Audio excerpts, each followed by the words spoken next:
uma ngathiwa kwenzeka i-disaster lana khona usuyedlwenguliwe sawubona seyikhonkotha imbongolo ko TV sanibona kwenzakalani kodwa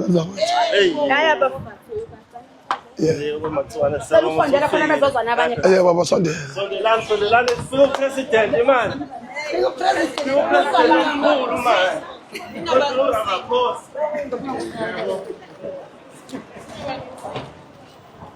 Uyaphila bomama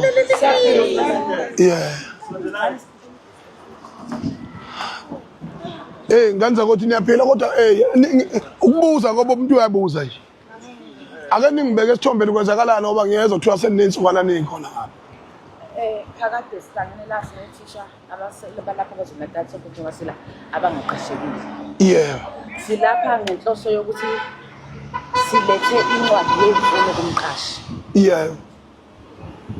sihlelela kusukela ngomsombuluko usuku lwesibili losihleli ukusebenza kwamahhovisi yebo kukhona kodwa besingakatholi ithuba lokuthi mhlambe kube khona isifundisa ukuthi sisazokhuluma nani sixakekile ngoba nihleli lana nje nikhala ngani ngoba phela ithi lento lendawo kumele kube yindawo ekwazi ukuthi ukusebenza kuhlale kukhona ngaso sonke isikhathi ukuthi mayibona ukuthi sekukhona iqeqebane elingaka labantu idlanzana elingaka labantu ehleli lapha ithini into ukuze uqhubeka ukusebenza kuqhubeke kuyinto ejwayelekile besingakakuthola ukuphenduleka udaba siyazama ukuthi lube khona kubantu beindaba njengoba sikucelile besicelele isemisi kanje khona into ethi ke okubalekile kunakho konke khona into ethi wena njengoba ungizwe unawo amandla angaphezulu kwawethu ukuthi wena ukwazi ukungena ngaphakathi nencwadi yethu ezikhali ngoba thina mangabe sila usangena nje sangweni laba abasebenza sangweni nama security agents cha awukwazi ukungena la ungabiziwe ngoba umuntu ongena ngaphakathi wena njengoba uthi uzeni incwadi ezikhali kumele sazi ukuthi uze kubani okuliphi office ubizwe ubani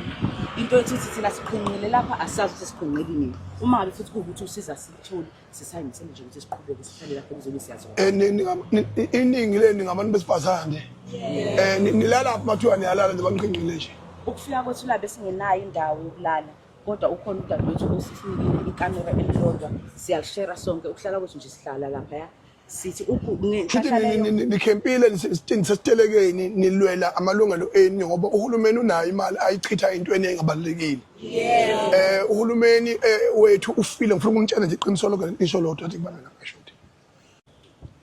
yebo angithi education enkolwa naye yebo baba uNgcobo ngila ngaphandle kwamability ukusebenza kwezemfundo ngike ngamzama noNgqongqoshe into base ngithinta wona namhlonishwa kunenkinga la yabantu iningi labo abantu besifazane futhi u95% wabo abantu besifazane sekunesikhathi behleli la asisho ukuthi umsebenzi awube khona ngankani umhlonishwa mangabe ungekho kodwa abantu bayahlonishwa ngoba izwe lapha likhona libekwe yibona abantu ukuba mhlambe kube khona oba attendayo alalele izikhalo zabo bese nikeza i-directive ngoba thina njengama leaders of the society izinto ezenzeka on the ground njengoba silapha nje thina siphila nabantu usuku nosuku siyashaqisa baba manje mabe inikela ngalolu hlobo abayinikela ngalo begcine bengayintholi ngisho indlebe and attention today isifundazwe celebratewa umjuluko wabantu abangama officials kodwa odliwa osopolitiki bathi ibona benze lokho ibona benze lokho kodwa la kufanele betholakala khona abatholakali baba bengithi baba ngibuza ukuthi mhlawumbe udaba njengalolo baba uyalwazini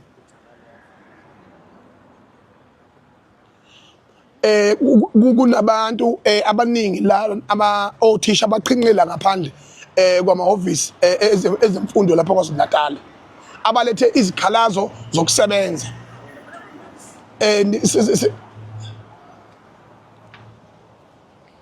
yebo baba bafundile bakwenza konke baya applya abaqashwa futhi masebeza lapha sebelethe imemorandum no one ever is attending them and pay attention to them uma ngathiwa kwenzeka i-disaster lana khona usuyedlwenguliwe sawubona seyikhonkotha imbongolo ko TV manje yonke le nto leyo sikhathele baba usopolitiki baba njenge senior official in the Department of Education I'm pleading to you to attend this measure in an urgent basis, please. Ngiyacela baba. Ngikhuluma nobani angizange ngithole. Yebo, ukhuluma noNgizwa Mchunu baba. Phakathi njalo phakathi. Sikhona baba. Awukho. Yebo. Okay. No, ngoba nami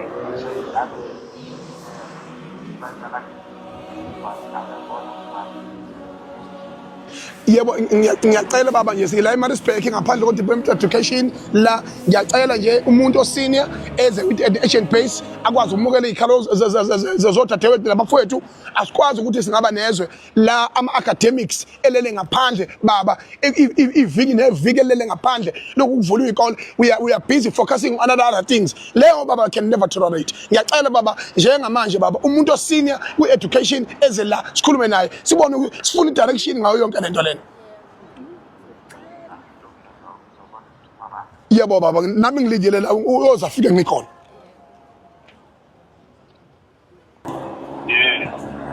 No, ngiyabona ukhathele lapho ngiyabona.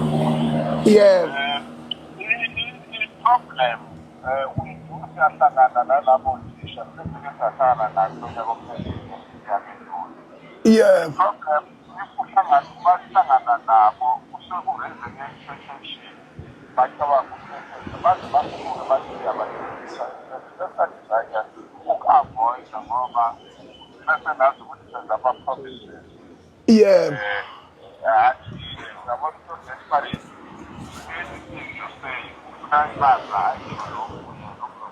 noma uku-attenda ngiya-understand-ke that situation kuzwela ku-desperate but inkinga esilayo njenge-department ukuthi njengamanje sinabothisha aba-semi-employed. Yeah. Uma mase kwesinye but njengamanje teaching places once places abeseyavela ama-position it's a pity ukuthi asinayo i-direct control kahle ngoba kusuke sekuvela kwi-database nabantu okudala abakhetha and all that.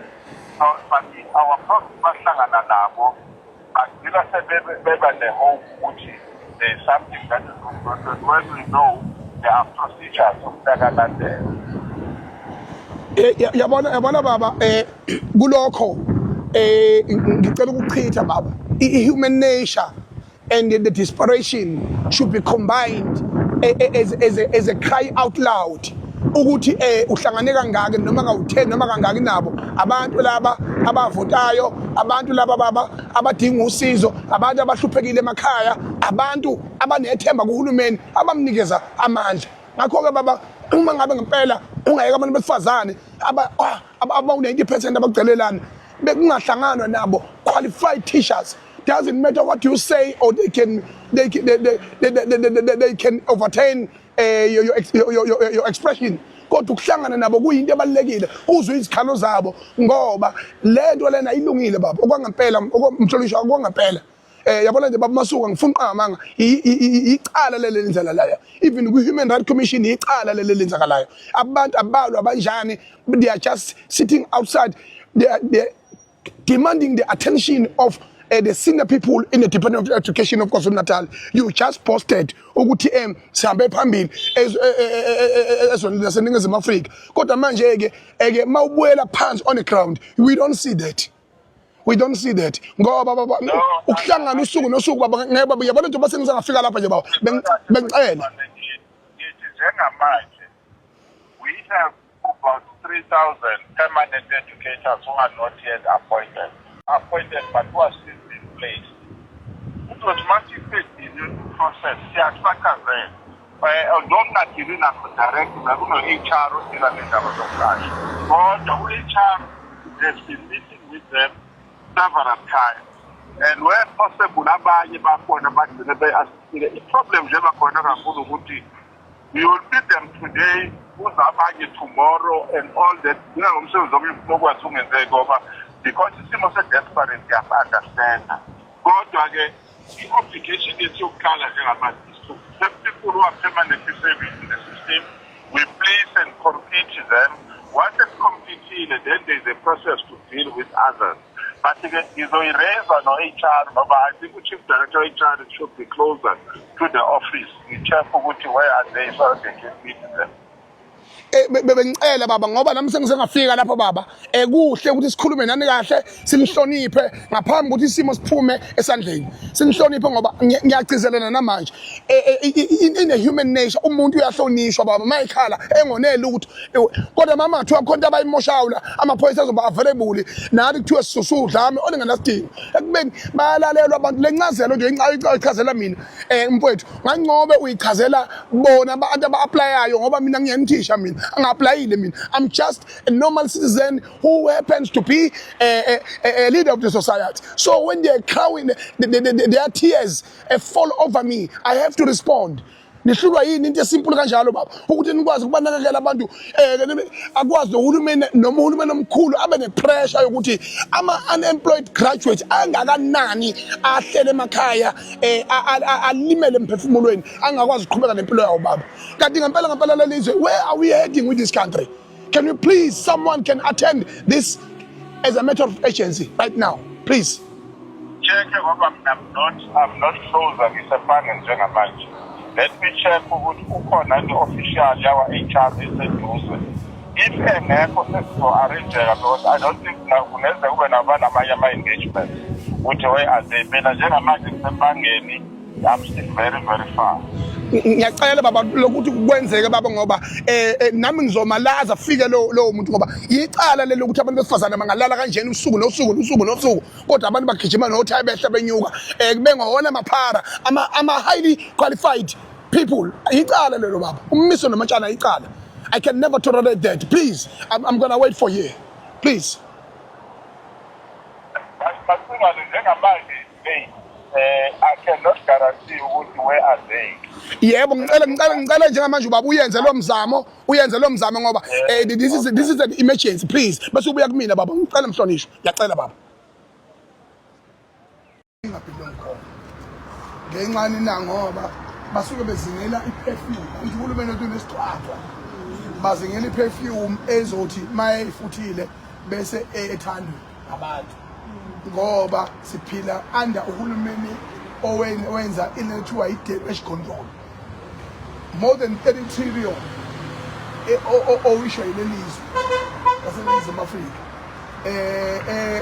emazweni omhlaba ekutheni lelizwe lizame ukwenza lento yokuthi singcono thina eAfrika singcono thina lapha ukuthi yabo njengamanje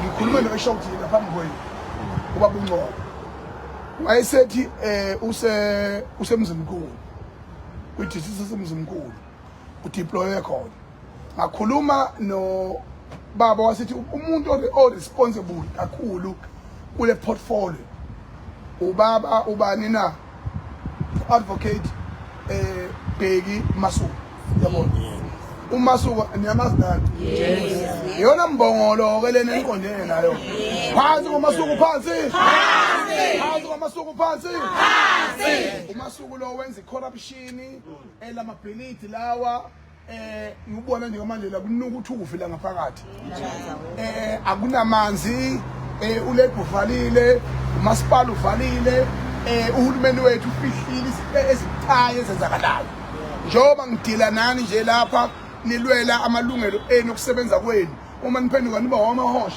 maniphenduka niba zigebengu manizalele ekhaya uhulumeni uyakhala kodwa mangabe nenze okulungileyo nokuqondileyo abakho ngokwenza uhulumeni ngithi noma ngabe yipi department noma ngabe yipi company I am coming for you angikhathele manje ngisakhuluma ngiyenza ngifuna futhi ukushayela ihlombe nentombazane leyo empofu ukuthi yabona mawumuhle izinto ozenzayo zomsizwa asibishele ihlombe uJacinta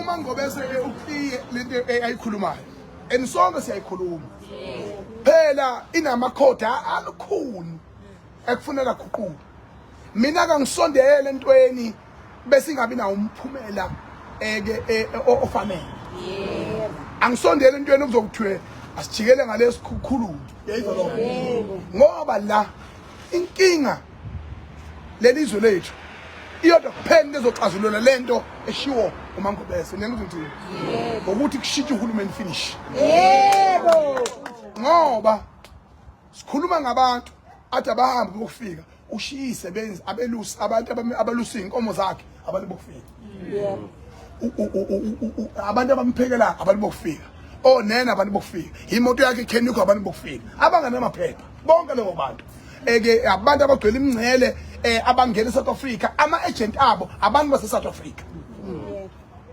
abama agent babathengwa kubo labo bantu bethengwa abantu abanikazi benkampani athola itender yokubhusha umgwaqo emaceleni eke ko freeway asuke lapha athi badula base South Africa ngoba belula amalungelo abo athi ngizoqasha lestaff ekuyisona esingenayo inkinga yokunderstand ngangumthini uma ungabuza labo babhusha utshani lapha ko freeway ko N2 nako N3 yabona akwazi umuntu eSouth Africa osebenza lapha yini na izwe li beyond repairs ngiyangizungithini our country is beyond repairs so nina ke nifuna ukame ifixwa ngamancozi ngithi mina Mangobese I'm coming for you job well done ngibonyela lapha impela ulwazi wavela umtsinsile wakho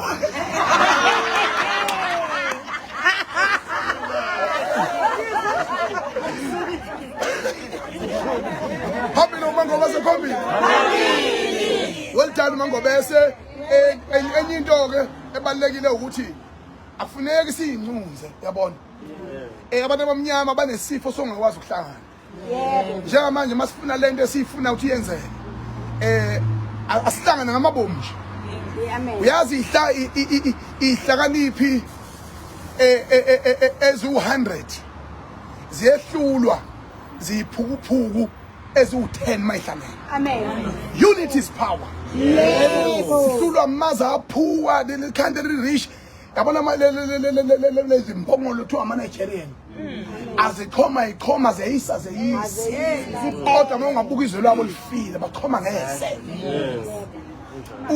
ubona bekhoma begcwele lonke indawo ngiyazi ngibabuza mthi mina into baniqhoba nayisaka kanje yini ngahlala izweni elimali right izwe labo lifile our country is beautiful yabona so njengamanje ke isinqumo engisithathayo ngithi mina lo baba lo okuthiwa uMasuku advocate Masuku angifune lokho engirife ngisale futhi naye uMasuku uqo ngifuna bobabili benongqongqoshe siyabasuphina ke manje ukuthi ungqongqoshe umsebenzi wakho omuhle wenzile siyawubonga ukuthi iKwaZulu Natal itholakala iqhwakele ngoba icredit iya ungqongqoshe akithi ngakho ke ungqongqoshe mangabe icredit iya kuyena ne suffering ne pain eyenzakalayo kwi department it must also go to ungqongqoshe akithi so ngithi ke mfowethu ngane kwethu sikushayile ehlombe kunjalo kodwa siyacela ukuthi lolu size engilibuka la ngimenywa ukuthi athe udabafowethu luyangithinta enhlizweni ngiyacela ke nawe umfowethu lokuthinta ngoba sengize ngafika la ngane yakwethu ngiyacela ukuthi umsuphine uMasuku eze la azokhuluma nabantu abachazela noma ngabachazela usuku nosuku vele ngabantu bakithi abahluphekile sizezweni elihluphekayo vele ukukhala kwenu kufanele kushintsha amagiya nikushintsha amanoti ukuze kugcine kuzwakala kuhulumeni angithi it's a responsibility anilo namuntu anivalele izimpahla anilo peacefully nilwela amalungelo enu abazali emakhaya babopha isicociya bagoqile bayathandaza bathandazela ukuthi into yenu iye phambili when this country become the crime zone then we will complain angithi but when this country yabona singalwela ukuthi iqonde liyeke corruption then manje si wrong thina kithi tho ngizwa wami baqhamukela ngoba ngesingabo nje bona funa be niyekiwe nje no zenihambele ngendlela abangenandaba nayo kulungile ukuthi ngifele la yabona ama companies amaningi aqhaphaza abantu amandi aqhaphaza abantu awathendwa umuntu abantu bangamagwala basaba ukufa mina ngisabe ukufaka mina akho nje mina ngisabayo mina ngisabe umuntu yabona each and every department and each and every company I'm coming for you president wethu zakhala manje phansi ngamgodo phansi ngabantu abahlukumeza ukuhlangabeza abafundi phansi phansi abantu abangaqashi abantu ngendlela efanele phansi unemployed graduate ngithi njengamanje usize engilificelana engilibonela into engizoyenza letage must be April nangani ngithini ngifuna ukuthi ukuze uhulumeni simfake ingcindezi abone ukuthi usize esibhekena lungakanani ngiyozosuka la ngiyobhuka iMoses Mabhida akekho ngisho yedwa umuntu ozongena engenayo iqualifications ngifuna ukuthi ehulumeni si display kuyena sigcwalisa istadium ezimbili iKings Park Rugby Stadium as well as Moses Mabhida Soccer Stadium nyangisho zigcwale kanye kanye lezi stadium kubonakala ukuthi how many people that are highly qualified and educated that are unemployed. By April, I'm going to do that.